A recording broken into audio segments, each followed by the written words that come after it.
Bus family එකට අලුතෙන්ම එකතු වෙන සහ ලංකාවට අපි අලුතෙන්ම ඉන්ට්‍රොඩියුස් කරලා දෙන Horton 30 සීටර් බස් එක තමයි අද අපි මේ ගෙනත් තියෙන්නේ. කීම් බලමු මේ බස් එක කොහොමද කියලා. අපි පළවෙනියටම කතා කරමු මේකේ තියෙන මේ පේන්ට් වර්ක් එක ගැන. මේක ඔයාලට බලා ගන්න පුළුවන් 2 tone paint work එකක් තමයි මේ බස් එකේ ඇවිල්ලා තින්නේ.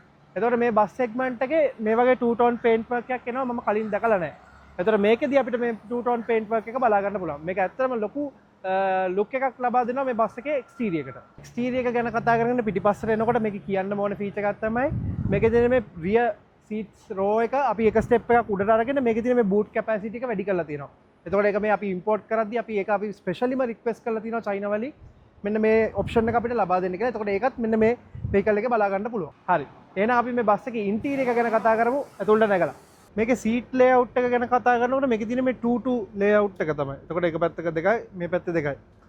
ඒකත් එක්කම මැද සාමාන්‍ය හොඳ ඉඩක් ලබා දෙනවා මේකේ මේ සාමාන්‍ය පැසෙන්ජර් කෙනෙක් ඉස්සරහින් ඉඳන් පිටිපස්සට උනොත් යන්න කිසිම අපහසුයක් නැතුව පිටිපස්සට ගමන් කරන්න පුළුවන් මේකේ. ඒතර මේ සීට්ස් හැම එකක්ම ඇවිල්ලා තියෙන්නේ ඇඩ්ජස්ටබල් විදියට.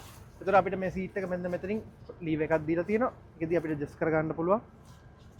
ඒත් එකම කියන්න ඕනේ මම සාමාන්‍යයෙන් 6යි 2ක් විතර උසයි. සාමාන්‍ය මටත් හොඳ සැප පහසුව ගමනක් යන්න පුළුවන් සීට් එකක් තමයි මෙන්න මේකේ තියෙන්නේ. මේකේ ඩ්‍රයිවර් කම්පාර්ට්මන්ට් එකට ආපුවාම අපිට බලා ගන්න පුළුවන් ගේජ් ක්ලාස් එක. එතකොට මේකේ පවර් ස්ටියරින් තියෙනවා. ඒත් එක්කම මේකේ ඉන්බිල්ට් CCTV සිස්ටම් එකක් ඇවිල්ලා තියෙනවා. මෙතනින් බලා ගන්න පුළුවන්. මේකේ කැමරාස් 4ක් තියෙනවා. ඒ කැමරාස් 4ෙන් ඩ්‍රයිවර්ට බලා ගන්න පුළුවන්. ඩ්‍රයිවර්ට සහ වෙන තව ඇසිස්ටන්ට් කෙනෙක් යනවා නම් එයාටත් බලා ගන්න පුළුවන්.